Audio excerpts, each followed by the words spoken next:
Hello. Hi, everybody. I'm nothing if not prompt. Okay, so I feel very happy to be here today. My name is Heather Crawford. I am a technical trainer at Bloomberg. I am part of a team that's responsible for training all of the newly hired software engineers that Bloomberg hires on our internal tech stack. And I'm really happy to be here today to talk to you about Python code versus Pythonic code. And what we're really going to talk about, I'm not going to teach you Python today, okay? But what we're really going to talk about is why experienced developers, at least in my experience, find it difficult to learn Python. Because we're all taught that Python is super easy to learn, right? And we tell people, oh, do that in Python, it's really easy. And they're right-ish. Okay. So before I get into the meat of what we're going to do, I guess I do have a little slide for you. I already said I'm a technical trainer. My job before Bloomberg was as a computer science professor. And before that, I always had teaching roles, always. So I have been a teacher or a trainer for a long, long time. I have a lot of experience with teaching people all sorts of different technology-based things. So that's where I'm coming from with this talk. I myself am the exemplar for this talk. I've been using Python since around 2007-ish, and it wasn't until about 3 or 4 years ago, just before I came to Bloomberg and I was prepping for my technical interviews, that I realized I didn't know Python very well. And I would have told you that I was really good. I would have even said the E word, expert. I would have called myself an expert in Python, and I realized that it was based on duration. It wasn't based on what I actually knew about the language. I had been writing Python code for a long time, so I thought I was good at it, and I was wrong. So I am exactly the person I'm talking about when I talk about experienced developers learning Python. So, shout it out, audience. What was your first programming language? Basic. Pascal. I'm hearing a little Python too, good for this conference. What else? Java. C, C++. Assembler. I bow down to you. What else? Anything else? MATLAB. Ooh. I have done a lot of MATLAB. A lot of MATLAB. I wish I had done it in Python. I'm not lying. Who knows more than one programming language? Who knows more than 2 programming languages? 3, 4, 5, 6, 7, 8. Andy. The point of asking you all of this is that we've all been in the situation of having to learn a new language. Okay? So for those of you whose first language was not Python, you might be in this field. You might be one of the people that I'm talking about when I talk about experienced developers. If you are relatively new to Python, welcome. We're glad you're here. I'm glad you're at this talk as well. If you're relatively new to Python, it's okay if you're struggling to learn something that somebody says is easy. Okay, it's okay. You have so many people in the room who are here to help you. Okay, not just in the room, but in the Python community as a whole. Okay. So what am I going to talk about today? I'm going to talk a little bit about how we learn. And if you're groaning a little bit inside, don't worry. It's just a little bit, just enough so that you know where I'm going with this. We're going to talk about what's challenging about learning Python, especially with the idea and through the lens that it's supposed to be so easy. So easy. And then we're going to talk together and we're going to brainstorm together about what we can do about it, because us as a community are responsible for making sure that this language, not just the community, but the language itself, is open and usable by everybody who wants to use it. Okay. What this talk isn't. I am not going to teach you how to program in Python today. I'm not. That's not what this workshop is for. If you are already with your laptop all set up and Heather's going to make me do something with code, I'm not. That's not what this talk is about. I am also not going to get into a language war about what is awesome about Python or bad about Python or compare and contrast it to other languages, with one exception. Anybody in here, I heard C++ and C as some people's languages. Anybody define themselves as a C or C++ developer? Okay, I apologize in advance to all of you. Okay, because I'm going to kind of hate on C++ a little bit, and it's not because I hate C++. Although, despite my experience, I've never learned it. Never. C? Sure, yeah. Bolt-on rusty objects? No. So, it's not that I hate C++, I don't. It's that in my experience at Bloomberg, a lot of trainees coming in having deep, deep experience in C++, and they go to learn Python for all of the interviews that they're doing as they finish school. And they come into training with me, and I get a lot of amazing questions from them that inform a lot of what we're going to talk about today. Okay, so it's just because those people come from a C++ background and are willing to admit it, the Java people won't. Okay, they won't ask me stuff. So I'm not hating on C++. Insert any language. When I say C++, insert any language you don't like, and it'll still be good. Okay, so I do apologize in advance. I am also not going to dive into the problems with Python. Every programming language has its issues, has its problems. Okay, and we're not going to, hate on Python today, or really any other language modulo C++. Okay, so what is this talk? I really think that as a community, we need to shed the light on a little known problem, that sometimes we turn people away from our very open language, our very inclusive language, our very quote unquote easy to learn language, by the fact that when you get up past like basic syntactically correct Python, it's really not that easy to learn. And it's a little bit brain busting. Is it hard to learn? No. Absolutely not. But as a trainer, I also want to let you know that I think someone like me is a really good guide to help you understand Python a little bit better. Because, and this is going to be a theme for whatever we talk about, part of the reason it's hard is because we don't know what we don't know. And that's exactly the situation I got myself into. It was when I was prepping for interviews that I learned about decorators. And I learned about list comprehensions. And I mean, those words, when you think about them, how would I ever have intuited something like that? I Googled what I needed to know in order to get the job done. And guess what? List comprehensions and generators never came up. So, true story. When I was interviewing at Bloomberg, I was given a task. I was interviewing as a trainer. I was given a task to create a presentation on a topic of their choice that I would give to an entry-level trainee, somebody with background in programming, but maybe new.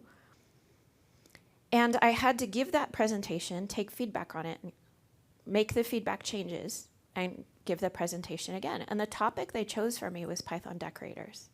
And they said, have you ever heard of a Python decorator? And I decided to be super honest, and it was a good thing. I said, I came across them 2 days ago. And they went, perfect, because what they were trying to get me to do is to learn something quickly, and then when I presented it to them, make them believe I was the expert in the room. Now, I got the job, clearly. So I clearly did that. But if I had known everything about decorators, they would have picked something I didn't know. Okay, so shedding light on a little-known problem.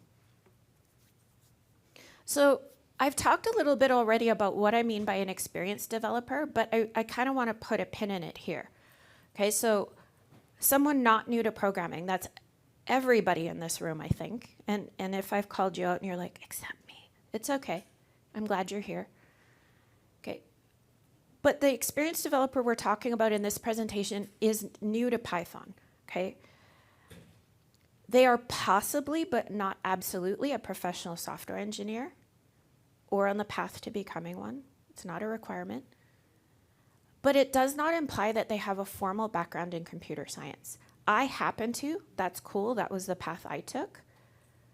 But I believe really strongly that it doesn't matter how you got to a position as a software engineer or how you got to the position of writing code. I think that anybody and everybody can do that job however they get there. I don't think CS is a requirement. Now, for me, I'm glad I have it, but it's not a requirement. So that's the experienced developer that we're talking about. So here is the real upshot of how we learn. And this is true of absolutely anything and everything you might want to try to learn, including programming. And that's experts recognize and beginners reason. So what do I mean by this? I'm going to explain it via an example. Okay, now there's a couple people in this room, Bernat, I'm looking at you, who are not allowed to answer this question. Okay, I'm going to show you some code on the screen. I want you to read it and tell me what it does. And I don't mean explain the code to me. I mean, there is a particular thing this does. It's a couple of words. I want you to shout it out. Now, before I show you the code, if you don't get it right away, that's okay. All right? I certainly don't read code that quickly. Okay, so if somebody shouts it out really, really fast, and we move on from there, and you're still reading the code, that's fine. Be at the place you're at. Everybody ready? 3, 2, 1.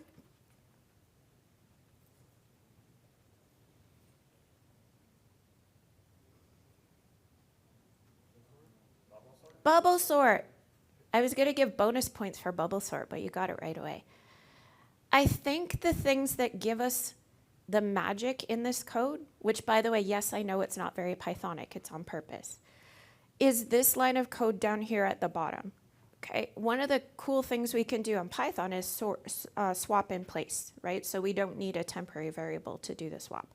If you didn't get it, it's okay.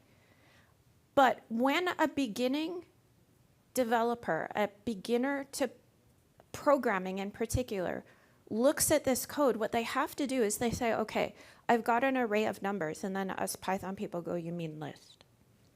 Array is a different thing. Okay, you have a list of numbers. Some of them are big, some of them are small, some are negative, some are positive. I see I'm getting a length of something here. I'm looping over that thing, and then, oh, why am I looping again? And why is that range smaller? And why aren't I using I here? I'm a beginner developer, by the way. And then I say, oh, if something is bigger than something else, then, oh my gosh, what's this last line doing? And they experiment in a REPL with it, and they find out it's swapping in place.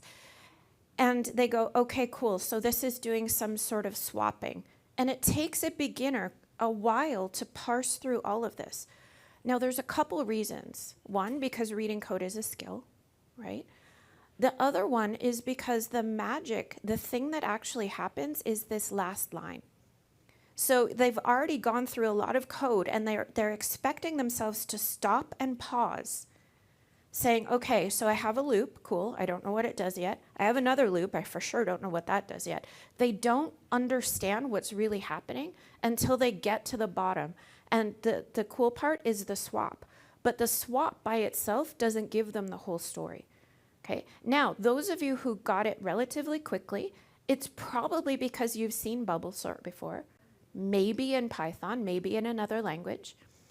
And even if you didn't recognize that we can swap in place, you recognize that we were, sorting. And I chose a sort algorithm for this on purpose because sort algorithms are something that sort of comes up in a computer science education, but maybe not otherwise. Okay, so an expert is going to recognize this instead of have to reason about it. And the problem with that is that when you encounter something that looks nothing like what you've seen before, you get frustrated. That experienced developer gets frustrated. And this is exactly what's happening when we try to learn Python. So let's see why. So let me set the stage for you a little bit. Why are we here? I mean, PyCon, that's why. But some manager somewhere says, we have a problem we need to solve. We have some code that we need to write. And I'm told that Python is the way to do it. And we don't have a Python developer, but we need one stat. What are we going to do? Now, us developers, because this is the way that we live our lives, we fly in and we say, I'm going to save the day. Not only am I going to write that code for you, and oh, yeah, I have to learn Python to do it. No problem. I'm an expert. So we do this. I do this all the time in my day-to-day life. And that developer writes their code, and it works.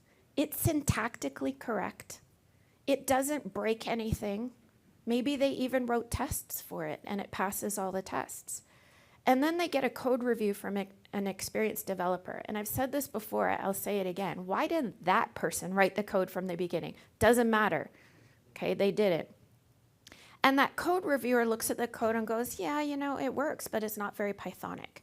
And they start throwing around words like list comprehensions and generators. And the experienced developer says, what have I got myself into? Now I'm mad. Why can't I go back to C++? Forget Python. I thought I had it set. Okay, so that's our scenario for today. Now, I hope I don't lose you after I give you my TLDR. Okay, please stay, there's more. But Python is not C or C++ or Java or JavaScript, or really insert any language here. And that's really why people struggle to learn it. To my knowledge, and please correct me if I'm wrong, there is nothing like a list comprehension in C or C++. There is nothing like a generator. Okay, and this is why people start to struggle. So I've already mentioned a lot of these, but this is what I'm going to for the rest of this presentation called a Python power move. And there are a lot. Okay, so my favorite power moves in Python are decorators, all of the different comprehensions, including set comprehensions, dictionary comprehensions, list comprehensions. There are no tuple comprehensions, thank goodness. Generators, which are sort of secretly amazing, and I do have, actually not secretly at all, I do have a colleague who at Bloomberg who says, why would you use a list comprehension when you can use a generator? Okay. I also think slicing is quite amazing because it simplifies the language. Now, I want to hear from all of you. What are your Python power moves? What are your favorite things that Python has that you love to use? Walrus operator. I still haven't wrapped my head around that. Let's talk afterwards. What else? You can use a comprehension and a generator at the same time. You can use a comprehension for a generator. You can use a comprehension for a generator.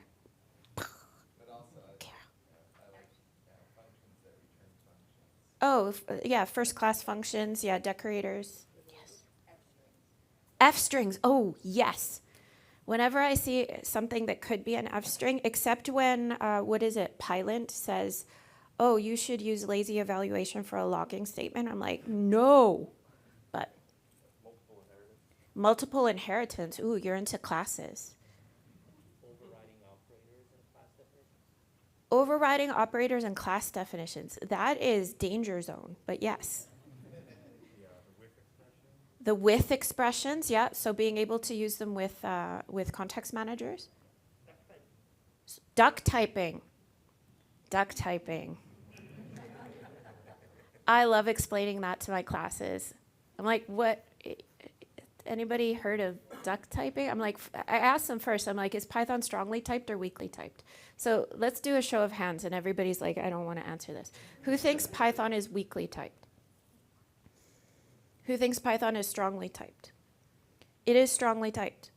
It is strongly typed because at interpreter time, the interpreter takes care of that for you. So if I try to add together an object and a number, it's going to try to do the dunder add method for the object. And it's going to go, no, no. Now, you're like, yeah, Heather, but I try to do that with a string. I'm like, it's casting it for you secretly. But when I ask new trainees, and then I said, now, it is strongly typed, but it's also duck typed. And I explain what duck typing is. If it walks like a duck and quacks like a duck, then it's a duck. They're like, and that is really, along with the power moves that we have here, a way that they get kind of stuck as well. So let's dig in. So reason number one why I think people, experienced developers, struggle is that Python code is not the same thing as writing Pythonic code. And take this from somebody who wrote a lot of Python code for like 15 years before I learned enough to write Pythonic code. Now, if we look at this example here, this is the stereotypical example for using a list comprehension. If we look at the code on the left-hand side of the screen here, all it's doing, and look, I have to go all the way down to line 6 to tell you what it's doing, is it's creating a new list where it's taking some value and squaring it. Okay, if I go up one, oh, only the ones that are even. Okay, cool. Over all of the elements in this nums list. Cool. So the code on the right-hand side of the screen is functionally equivalent to the code on the left-hand side of the screen. It's just far more Pythonic, okay, and a tiny, tiny bit more efficient, but honestly, I don't care, right? So we optimize when we need to, not because we can. So unless this code was running someplace that absolutely, absolutely needed that little bit of extra efficiency, this would be, at least efficiency-wise, perfectly fine. The beauty of the code on the list comprehension on line 3 on the right-hand side is that once you kind of wrap your head around it, it actually is easier to understand. And let me tell you, my trainees don't believe me. I have been asked more than once whether or not the right-hand side, the list comprehension, is syntactic sugar. I'm like, kinda, not really. And disbelief that that is actually easier to understand until I tell them how I read list comprehensions. So let me show you how I read a list comprehension. I would read this line 3 on the right-hand side as, I'm going to create something called squares, and it's going to be a list because of those square brackets around it, and it's going to square some value for every value in some set of things if that value is even. So now I have read that like we read an English sentence, okay? And now when you read your next list comprehension, I hope you're going to read it that way too. And it is totally easy to understand because the cool part, the thing that's really happening that you have to wait all the way to line 6 in this code happens very first or almost first, okay? This is a big step to take when you're an experienced developer just trying to get something working. By the way, I'm still not quite, it really depends. I will often write this code first, depending on what problem I'm solving, and then switch it to a comprehension. And the reason is because when we learn something, you have to separate the fact that you're trying to solve a problem. I am trying to write code that will square even numbers, from writing the code, understanding the code from it. So if I'm at the point that I'm still solving the problem and making sure my algorithm works, I write this code. If the algorithm is clear in my head, I can go right to the comprehension. Okay, so Pythonic code and Python code are not the same thing. That is the first reason that people struggle. So reason number 2 is that Python code is not like any other language in a lot of ways. There are things that are similar. You know what? A for loop looks like a for loop looks like a for loop. Except I think Python for loops look really pretty because we don't say for int I equals 0, I less than 10, I plus plus. Or if you really understand what you're doing, plus plus I. And this is where people sometimes struggle too. So let me give you a real world example of what questions that I have gotten from a C++ developer at Bloomberg. I had a slide in my slide deck that she was looking at. And it was passing, the first example was passing an integer into a function. And then we changed that integer. And it did what she expected. Did it? No, it did what she did not expect, which is that the integer, depending on what we do inside the function, the integer inside the function if we change it, may or may not look like the integer outside the function anymore. It really depends what we're doing. For the example that we had, we were incrementing it with the plus equals operator, which runs dunder I add, which does some pretty magical things that are subtly different. The next example, we were passing in a list, and we were adding something to the list. And the list changed inside and outside. And she was like, what is going on? And the question she asked me, and by the way, this is absolutely what we call the XY problem, which is she asked me a question about something she was already down the road to figuring out and didn't ask me her real question. Her real question is, what's happening inside this parameter passing? But the question she asked me was, is Python pass by value or pass by reference? And I said neither. And she literally went, what? And I thought she was going to cry. She did cry a little bit later, but it was unrelated. I said neither, because in her experience, her strong, heavy experience with C++, it's either pass by value or pass by reference. It's not both, and it's not neither. Okay, so for me to say neither to her busted her brain a little bit. But I consider myself a pretty good trainer, and I got a piece of paper out, and I started drawing what happens, because it's passed by assignment, right? So if I have A and B both pointing to 5, say, as an integer, and then I make A point to 3, why would we ever expect B to change? And when you explain it to somebody like that, like, it makes total sense. You're like, of course. Why do other languages do crazy things with it? And it's all because that integer is immutable. Okay, when we change it, we don't change the memory location like we do in C. We just point it to a different place. Okay. Now, her reaction to this was at first, what are you talking about? What kind of language is this? And I usually get a little bit of doubt of whether I'm lying to them or not. I have been accused by trainees of lying before. It's okay, I'm used to it. And then she was pretty sad, and she's like, I don't want to learn Python. I want to go back to C++. And I'm like, well, all of training is in Python. Our 3 major languages at Bloomberg are Python, C++, and JavaScript. Lots of others exist. Okay, but she wanted to go on a team that did C++ programming, and she did not want to stay with Python, but she had to. And I will tell you this is absolutely true.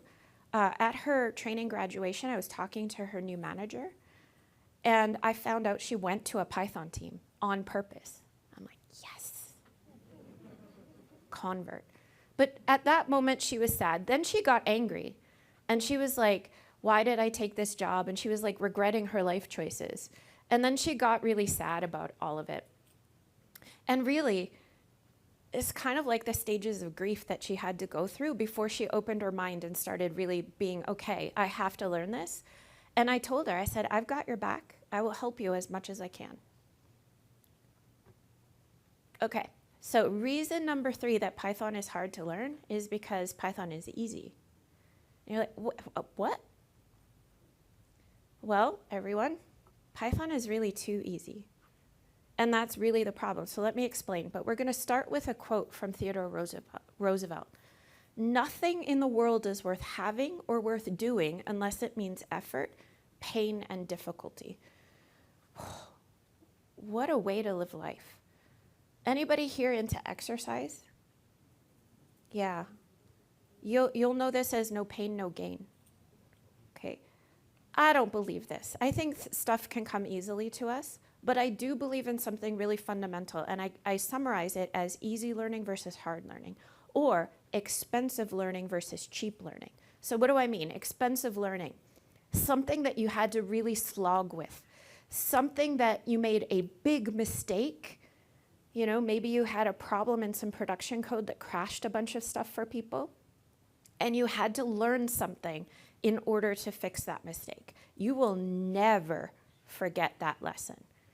Okay, when I was in university doing my undergrad degree, I was taking my operating systems class, which wasn't my favorite, but no word of a lie, I had a one-armed professor who was teaching us about dining philosophers. If you don't know what that is, it's okay. It's a way of being able to manage resource allocation, right?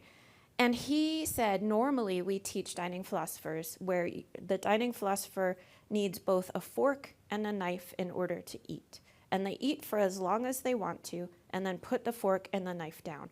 But they cannot eat until they have both. Okay, and he refused to teach it that way, and he taught it instead with chopsticks. Because he's like, I can eat perfectly fine with just a fork.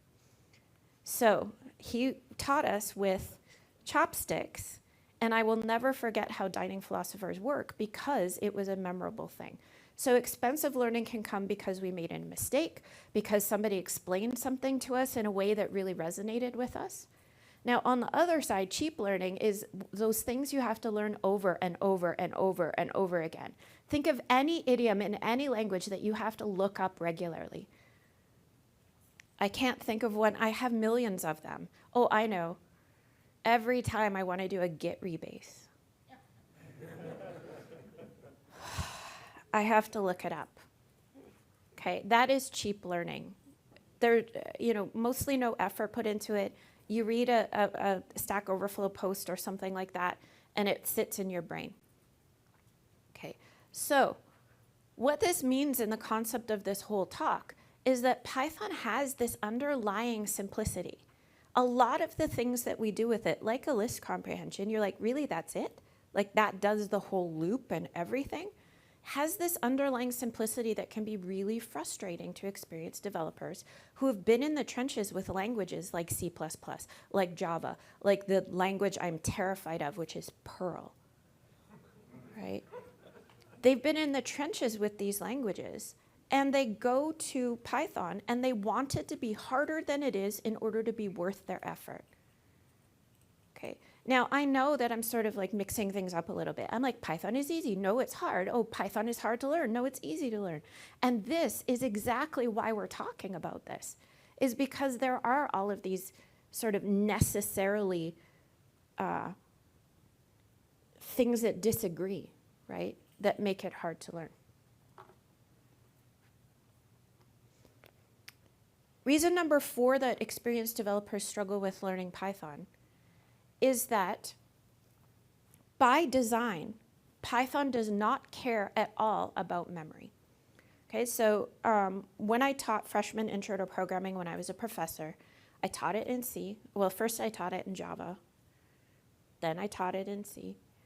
And one of the things I showed them when we were learning about one-dimensional arrays is how easily you can clobber memory, and how I can put 2 arrays side by side and have them overlap each other and clobber data. And this usually, why I show it to them is because it's weird. I mean, it's weird when you're like, why can't we manage that? And the answer is because it requires overhead. And when you want a very fast and performant language, that overhead has a cost to it. And I'm not saying that Python is not fast and performant, especially since Python 3.11, it's like super fast. But there is no concept of really understanding Python memory management. And the reason is that if you dig into the weeds about it and you learn about how Python uses memory, it's for a particular interpreter. And if you change interpreters, that memory management is most likely going to be different. Okay, now this is by design. And so whenever those C++ developers, and this is where that one girl cried, one woman cried, she asked me, so what's happening in memory? And I said, I'm going to say something that's going to sound really off the cuff, but bear with me. I said, I don't care. And she went, what? And I said, because I don't have to. Python makes it so that I don't have to care about what's happening in memory. And she was really upset by this because she wanted me to draw diagrams with pointers and boxes that held data and everything in it. And this was really getting to her. Now, she was very frustrated. She and I left the training room and we had a moment and a talk, and she was back on board. But at that moment, I realized that this idea that we don't have to care about memory on purpose is a bit of a stumbling block for people. Okay, reason number 5 is that Python needs lots and lots of testing. So like any other interpreted language, We don't actually catch all errors until all paths through the code have been executed. And this is best done with tests because there are a lot of paths through our code that we don't necessarily have control over being able to follow. So for instance, let's say that I depended on a particular website that I do not own, either being up or down. And I wanted something to happen when it's up and something else in my code to happen when it's down. I don't have control over that website being down. And trying to fake up things by saying, well, I'll just turn off my internet connection, that's not the same as a website returning that it's down. Okay, so we can do all of this through testing. I think PyTest is a really amazing test framework. And one of the nice things about PyTest is that it's quite easy to get started with. And it doesn't really use a lot of the idioms that trip people up, like generators and list comprehensions. You, of course, can, right? But writing a simple PyTest test doesn't require any of this. So it allows an experienced developer to feel comfortable with the syntax before they delve into writing the code that is going to make those tests pass.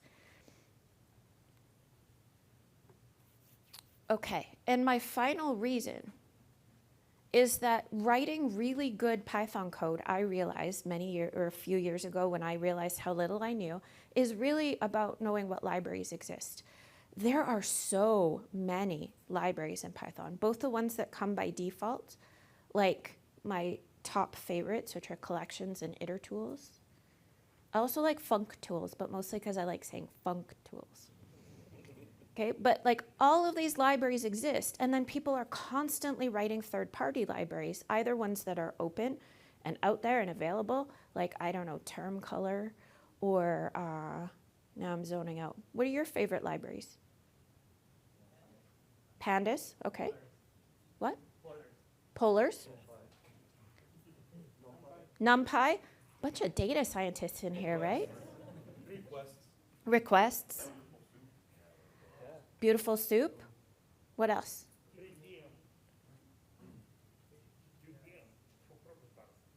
I've never heard of that one. I learned a new thing today. I always do. SciPy? Mm-hmm. Bunch of data scientists. Glad you're here. Pardon?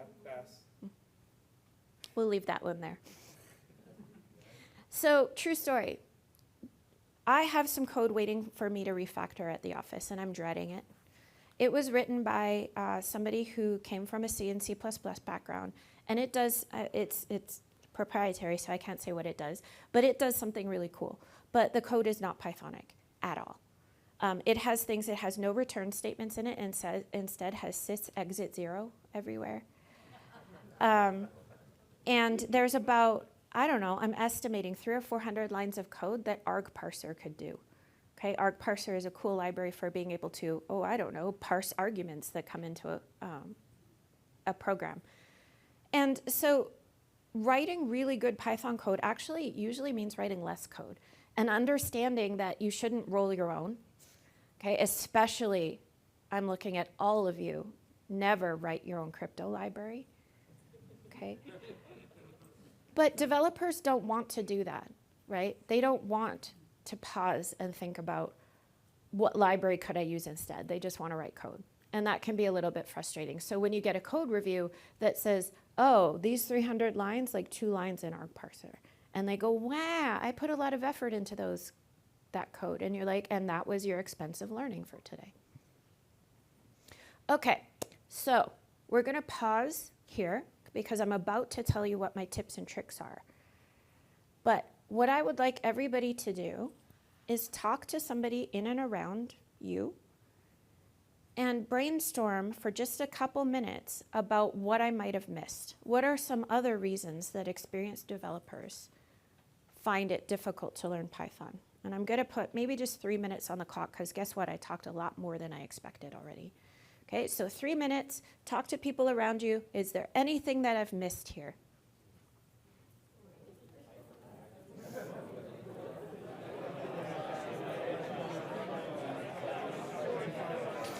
Okay. I can't tell you what joy it brought me that as soon as I said go, the room just took off with discussion. I am so happy about that. So what did you come up with? Go ahead.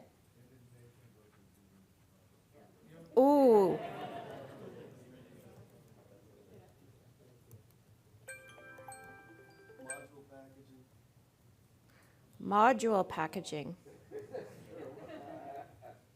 What else? Oh yeah, if you come from an object-oriented programming language, the tendency is to always use classes that come from pure object-oriented.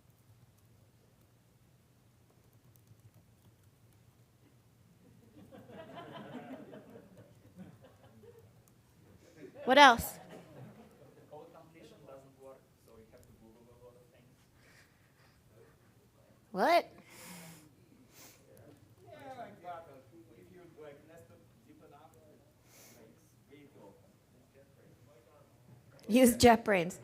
Say the JetBrains people. As an educator, one of the issues that I've always had is the stuff that Python is conveniently putting behind the scenes is the stuff that I'm trying to teach students what's actually happening, because could be doing a lot of things accidentally. Yeah, like casting variable types. Mine was like the optionality of typing, so you're not forced to use Python. Mm-hmm. You're still looking at code that has Python. By the way, I'm told that that's on purpose, and I kind of dig it. And that's also why the code completion doesn't work. There's like a lot of libraries that do similar things, so you have to like choose. Mm-hmm.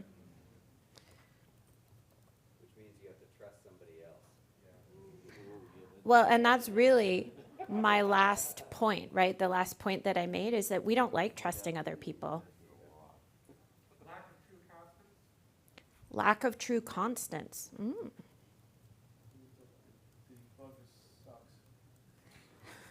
Debugger is non-optimal. Oh, not optional. But that too. Neutral environments. Oh. Let's just call them what they are. Okay. I agree with all of this. And you have given me a lot of really good examples of kind of the more like overarching umbrella thing that I presented to you. So far, I agree with most of this. I do think that a lot of these things are purposeful in the design of Python, but they do take a little bit more time to understand, like the optionality of typing in particular. That's a really good example. Okay, so let's go back to the presentation, provided I can find it.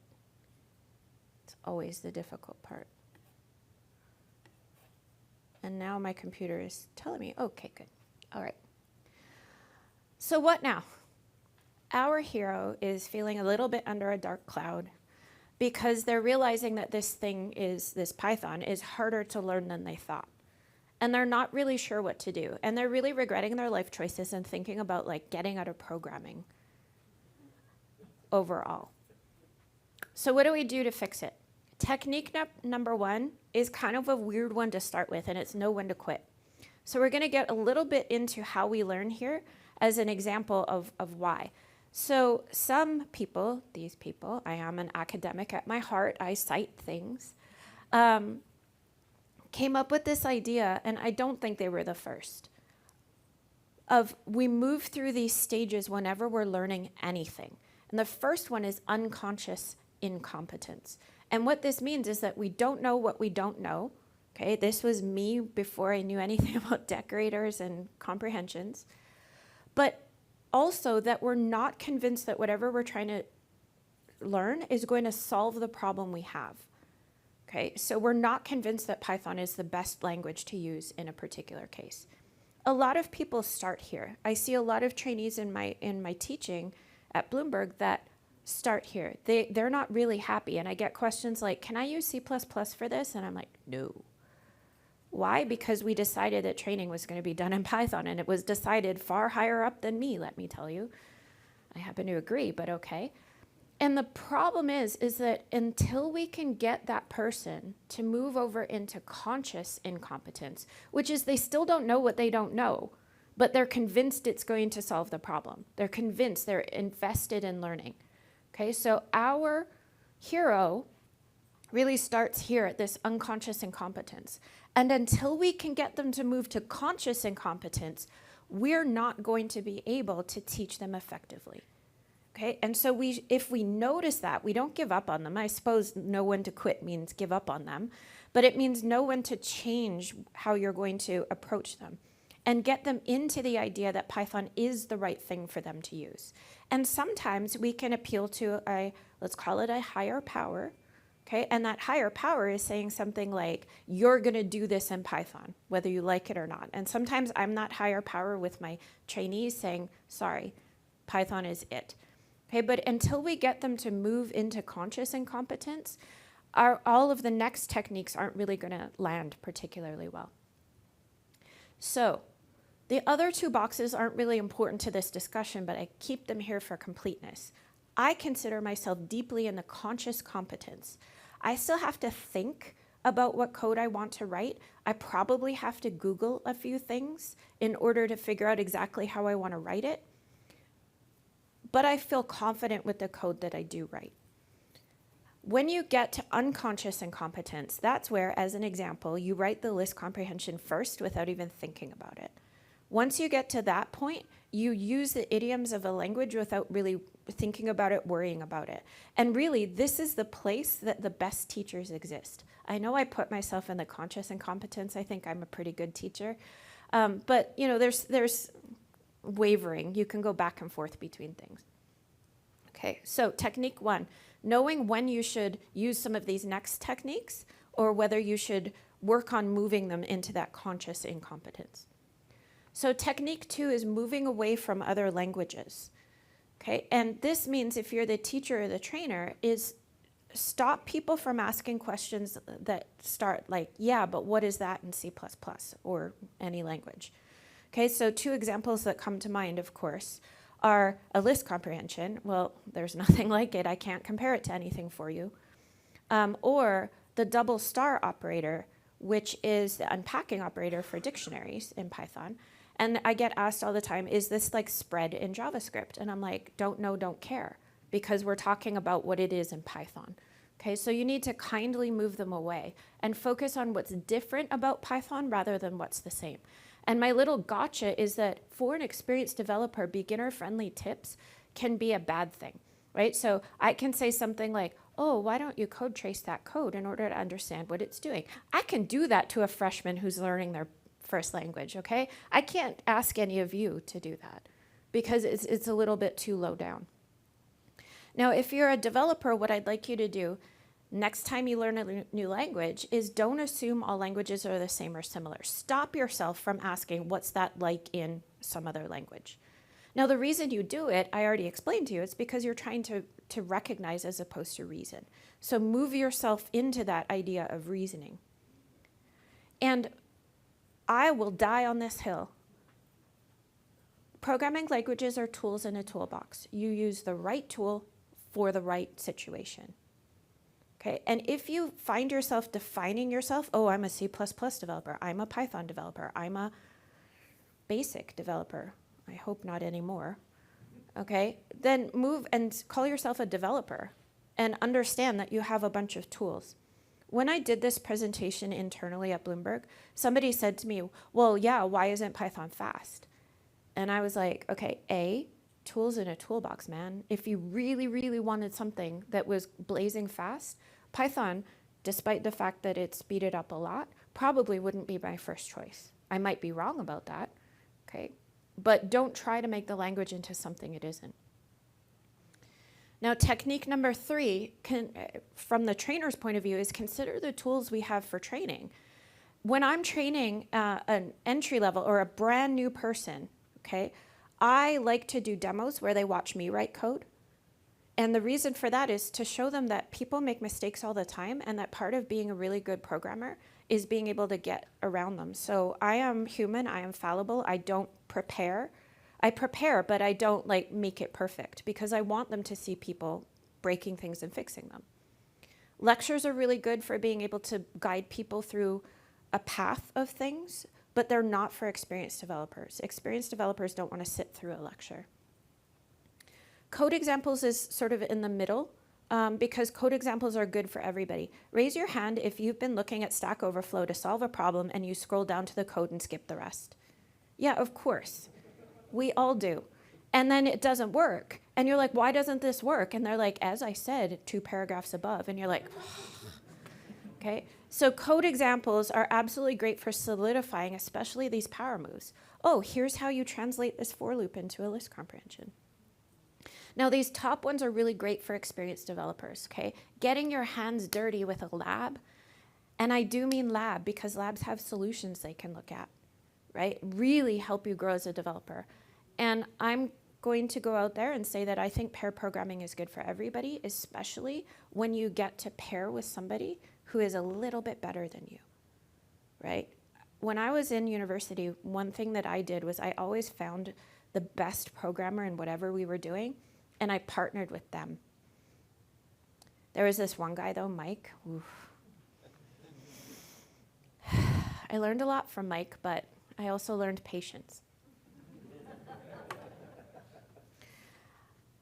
Okay, so technique number 4 is consider test-driven development. And the reason is, as I said before, Python requires a lot of testing, in my opinion. And the tests are often easier to write than the code that you're testing. And so if you start with a test, it helps you think about how you want to write the code.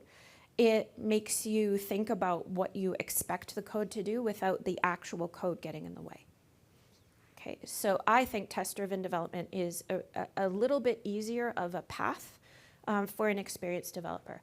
Now, having said that, sometimes asking them to write tests is harder than getting them to understand the Python code.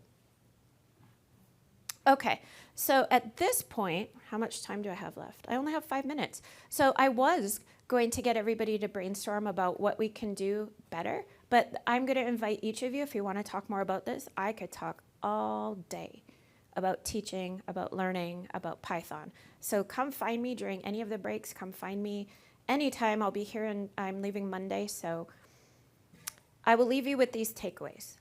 So it's up to us who use Python regularly to make sure that we don't push people away from the language inadvertently by focusing on its ease, but also allowing people to have the old adage that, you know, C++ developers come in with, that Python is a toy language that's not good for production code. I don't think I have to convince anybody sitting in this room that that is a true statement. Teach experienced learners differently, use a variety of teaching tools, and make sure that you're moving them from that unconscious incompetence into conscious incompetence before you start using those tools. As a developer, definitely keep your mind open, especially when you get to the last one, which is sitting with your code reviewer and remaining open to the idea that, you know what, there's stuff you're going to learn in that code review that you never could have gotten anywhere else. All right, so that's me. Please ask me any questions. And I have learned from experience, I only have like 4 minutes left. But from experience, I can usually break the ice really well by giving you some questions. You can ask me by number, or you can ask me anything you want to ask me. So in your experience, if a person is an experienced developer, how long does it take them to be proficient with Python? So the question is, how long does it take for an experienced developer to become proficient in Python? And the answer is infinity. So, I mean, I'm being really flippant here, but the answer is it depends, right? So I considered myself, after 15 years of using Python, to be very proficient in it. And this is like huge Dunning-Kruger effect, where I overestimated what I really knew. So it really depends on the person. And it also depends on how much they have to get involved with it, whether they do pair programming, whether they get code reviews, because you will accelerate that process if you are able to sit with somebody who knows it better than you. Because they take away that part of not knowing what you don't know, and they introduce you to what you need to know. I recommend, this is why I prefer teaching live to an audience instead of having self-study modules, because that person will guide you through. Yeah, so the answer is, as they all are, it depends. Carol? I was going to just follow up with that. Like the book Fluent Python, Mm. Once you know that, you're pretty close to being proficient. But you're always going to be learning new stuff. Yep, and that's why I say infinity. Yeah. Do you think there's a drawback to using some of the shorthand or some of the Pythonic code where it becomes more difficult for others to read the code? Do I think that there's a point where using Pythonic idioms makes the code less easy to read? The answer is absolutely yes. Absolutely yes. I think that when I'm teaching not decorators, when I'm teaching list comprehensions in particular, one of the things that I make sure that people know is that not every for loop needs to be a list comprehension. It may be easier to read, it may be easier to understand, both for other developers as well as future you, if you just use the for loop. The other thing is, boy, I'm expressing a lot of opinions today. I think a doubly nested list comprehension is an abomination and should never happen. The Zen of Python, everybody knows the Zen of Python? If you don't, open a REPL sometime and do import this and you'll see it. The Zen of Python says, simple is better than complex, and complex is better than complicated. So if you need to simplify your code and make it less Pythonic in order to be understandable, do that. Have you found that if Python is the first language that was learned, what are like the pitfalls when like communicating with those who use another language more predominantly? So what are the pitfalls when Python is the first language? So I'll answer your question with a true story. I was in my freshman intro to programming class, and I was explaining, this was in C, I was explaining how before you use a variable, you have to declare it, give it a type, and for bonus points also an initial value. And as I'm explaining this, and I'm drawing boxes going, this box is shaped like an int, and you can't shove a string into it or a character into it. One of the students in the class raised his hand and said, "You're lying." And I was like, I wish you had said that better, but I'm totally open to learning something. Why am I lying? And he said, well, so you're saying that in order to use a variable, I have to declare it first? I'm like, yes. And what will happen if I don't declare it? I'm like, a syntax error. And he's like, no, I don't think so. And I said, let me guess, you learned Python last semester. And he said, yeah, how'd you know? Right? And we got into this really cool discussion about like strong typing, weak typing, dynamic typing, static typing, blah, blah, blah, right? And he followed me back to my office after every lecture after that to discuss it further. So win. So there are downsides if Python is your first language. I think if you're going to become a developer, having a much more structured language be the first one is beneficial because it helps you learn what really is happening in the background, right? All of these like hidden moves that we talked about are blindly obvious when you're working in something like C. So I'm not a big fan of Python as the first language, depending on what you're using it for. Someone like my husband, who's a chemical engineer that just needs to script some stuff, go for it, Python. So what if you've already crossed that bridge, or it is your first one? Get on the C or C++ or Java train quickly. Carol, do you want to add to that? And that'll be my last question because I'm out of time. Yeah, I mean, I think playing around with some open hardware stuff like CircuitPython, MicroPython will help you make the bridge to like a language like C. I would not recommend C++ as the second one to jump to. And I'm not sure I'd recommend Java either. I think right now, today, I would probably recommend Rust. Rust. But I think the big key is typing, you know, understanding typing, and then looking at examples of the same program in multiple languages is really fun. In fact, there are books out there that go through fundamentals of like 6 different languages. And just reading good code. Okay, thank you, Carol. Thank you, everybody, for being here today. Please come find me.